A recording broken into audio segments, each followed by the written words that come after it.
Alrighty, folks, we are all looking for, at least many of us are looking for passive income, that true mailbox money. But I think, sometimes need to have an honest discussion. Is passive income, AKA mailbox money, a myth? Let's have that conversation with the concierge to small business lending, Bo Exting. Bo, how you doing, man? I'm doing fantastic. Thanks for having me here. Yeah, so you and I have talked about passive mailbox money a lot. I know you get a lot of phone calls. Why don't you kind of tease us with a phone call you had yesterday, and we will dig into this concept. Yes. So the gentleman just left his position, his W-2 job, and now he wants to buy either a mobile home park or self-storage. And with the thought process that he's going to now replace his income. And I kind of reversed the table on him and I said, listen, I think you're better off buying a business or starting a business that has more operating capital, that has cash flow coming in, because you're going to have a bigger yield. I'll set the stage with, he said he had roughly $150,000, which a good portion of that was a credit line. So when I was telling him, I didn't want to dissuade him from buying any sorts of real estate because I truly believe in real estate. But I said, if you're trying not to go back to your job, I believe the best way of doing that is to create or start a business, buy a franchise, build it, and build the cash flow. Because you're not going to be able to, with one investment with 100 grand, you're not going to be able to live off that passive income, regardless of whatever you get into. I can almost guarantee you that. So many No, of, yeah, no, yeah. no. I mean, yeah. So yeah, let's just, again, if you have 100 grand, 150 grand, some of that is an equity line, which is AKA debt. So it's not really even cash.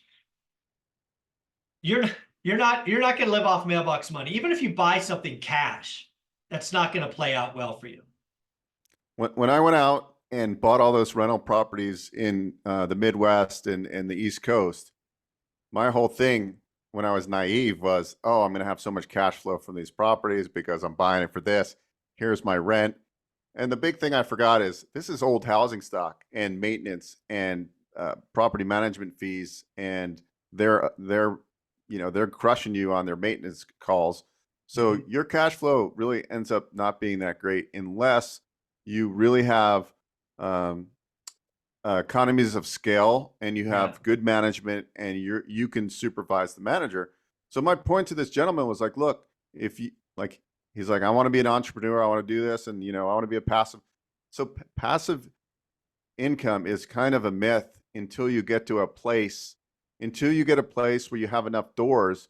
Yeah. You need a money engine that's going to allow you to buy one rental at a time. It's clear more than ever in my 46 years of life. I can tell you this, that the people that own a lot of real estate typically have either high paying W-2 jobs or businesses that are able to, where they're able to come up with a down payment and put it down. So I wanted to demystify that myth on this episode here, because I think for you out there listening, it's really not going to happen like that. I mean, your average, your average net premium per door is probably like $200 or $300 if best, right? I mean, on just a standard rental, unless you're doing some kind of Airbnb or you're doing maybe co-living, you're not going to have the cash flow that you think you are. And even if you're buying $1 million self-storage facility, the time you pay CapEx and all your overhead, there's pretty much no way you're going to get close to a number where you can just live passively and think it's going to run itself. So I don't want to burst his bubble because he's probably watching this show right now. But I think what that conversation, and he's interested now because I opened his mind to like, look, just explore. I'm not telling you to go buy a business, but I'm going to give you some ideas. And I want you to just look at my point of view. And I said, look, I'm not right. I'm not wrong. I just want to open your mind and at least explore, because if you truly don't want to go back to having a W-2 job, the only way to do that is to replace that cash flow with some kind of operating business. And that's where you can really supercharge. And I gave him the example of, you started a painting company for 150 grand.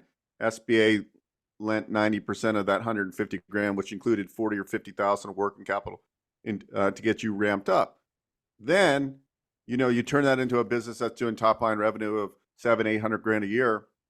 You net whatever the margin's going to be on that. Now you have that 200 or 300 grand a year of cash flow where you can put it into passive real estate investing, Yeah. where you buy one rental at a time. And I do think this is the way to think about it.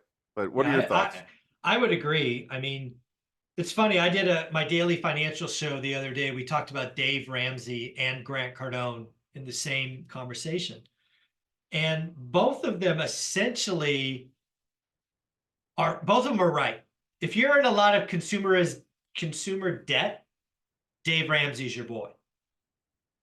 If you're kind of the entrepreneur or you're looking to generate passive income, Grant Cardone's not a bad option. What does Grant do? Grant says, go get really, really good at something, right? Produce income from that, stack cash, buy assets, live off the assets. So I agree with that flow chart. I think the magic for a lot of people is crazy as this sounds, is to smash Dave Ramsey and Grant Cardone together. I think that's the power. If you look at the average American, we have too much consumer debt. All right, well, you do the debt snowball or whatever you want to call that with Dave Ramsey. You get to the point, then you go over to Grant Cardone, you get really good at something, you run a business, whatever it is, you stack cash because you live below your means. Then you buy assets and then you live off the passive income from the assets. I mean, that's the secret. That's it right there. It's Dave Ramsey and Grant Cardone. I can't believe it. Oh, that is good. It was funny yesterday, actually. I was on social media on Instagram, and this guy, he must be an investor in Grant Cardone's fund. And he was showing what 550,000 invested would yield him. And he was getting like, his checks were only 1,250. And he was saying he's kind of bashing Grant Cardone because he's only getting like a 6% return right now. And he was like, and it's like, if you're investing as an LP, I guess right now, and you're in these big funds and you don't know you're with these Grant Cardones, like at least you're getting checks. But I was going to say, with a lot of the LPs I know, they're not getting anything. They're actually getting cash calls. So the fact that he's still getting 6% in today's world with past deals, not horrible. Yeah, but I thought too, like what I think, if I have a boatload of cash, I would invest in something very conservative where I'm not having to do anything. But if I had 550,000 and I wanted to get the most return, I would put that into a business because you can get the most cash flow. Now you have more active work in that, but you can get huge returns, but you have to be more active versus this guy's just investing 550 grand as an LP. He's not doing anything. True mailbox money. True mailbox money. But he's only getting checks for $1,250, and he was complaining about that. And he puts it on social. Let's. And again, I don't have any syndications. I got no skin in the game. But sometimes people complain just to make noise. A lot of the returns from LPs are at the point of disposition, right? So he's making 6% now. If that asset ever gets sold or cash out, whatever ever happens, he'll get a big chunk of his return at point of disposition. But yeah, people like to complain. Yeah, if you don't want to get, if you want mailbox money, go be an LP. If you want to really control your destiny, step up, big boy. Run your own thing. Go buy a business. Go buy, a storage facility, whatever it is, a franchise. It's right there for you. Right. Yeah. I mean, everybody's going to complain it. And if he looks at it globally right now, getting a return, I mean, most syndicators probably aren't doing any distribution. Most are zero today. Yeah, I mean, that's just I've been warning about syndications for well over a year now, calling about cash calls and losses, and it's unfortunate how many notes I get weekly now about, Michael, you were right, you were early, but you were right. I'm like, I'm sorry. Yeah, when the getting's really good and everybody jumps in, it's just the way the world works. Everybody jumped into short-term rentals during COVID. Yeah. And now, if you go into if you go into those Facebook groups right now, they're not everybody's happy. They're like, I need to sell mine or turn it into a long-term rental, and it's just the same thing with multifamily syndication. It's all predictable. Everybody sees everybody crushing it, right? And they're like, well, I can do that. Mhm. Then there's a very small group that actually do it and crush it, right? And then the rest do okay. And then there's a big chunk that go down because they get into the Crust. gravy chain at the end of it. And Yeah. then they, the tides turn and then you get wiped out. It's the same thing in 2007, right? Mhm. Everybody was like, I'm going to buy real estate. And I it's just, remember going to those meetups and like real estate never goes down was like should have been tattooed on everybody's head. That's what everybody was saying. Never goes down, blah, blah, blah. It's like, yeah, I don't think that's true. And of course, we saw what happened. I mean, back then I was so stupid. I was so stupid. I mean, I got into doing putting deposits down on new homes. Oh, yes, selling contracts. Yes. And it's like, man, this is going to be up 100 grand the time it's built, right? Well, little did I know in 2006 when I was, putting these deposits down on all these homes in these secondary markets, what was about to take place. I'll never do that again. That was Ouch.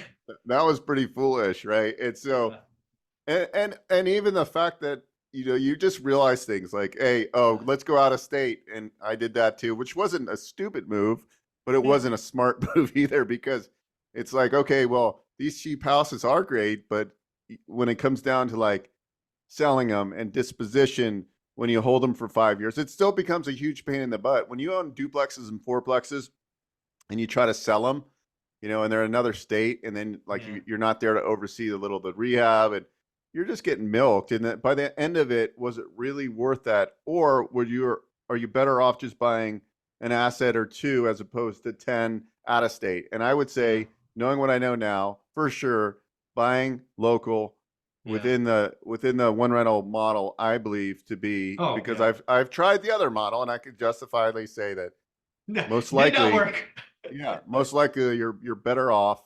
It Yeah. worked, but it wasn't great. Yeah. I was buying stuff so cheap. I bought a house for $10,000. I mean, it Oh, was wow. just, yeah, $9,600. 2 bedroom, 1 bath bungalow, 680 square feet. I bought a fourplex for 34 grand. I put about 20 grand of work into it. So I bought these things at like a steal, and now they're worth a lot more.